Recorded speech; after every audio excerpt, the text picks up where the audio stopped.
આભાર માનીએ છીએ કે સેલોડની અંદર ફુગારા અમે ઊભા છે અને તમે જોઈ શકો છો સુંદર નજારો છે.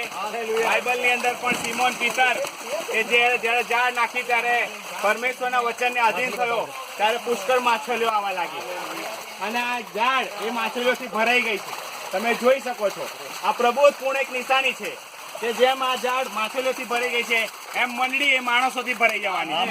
આ દિવસોની અંદર દેવ પુષ્કળ માણસો આપવાના છે. ઉત્તર દક્ષિણ પૂર્વ પશ્ચિમ ચારે દિશાઓમાંથી દેવ એના માણસોને લઈ આવે અને આપણને દેવે વચન આપ્યું છે કે હું તને માછલા પકડનાર નહીં પણ માણસો પકડનાર કરીશ.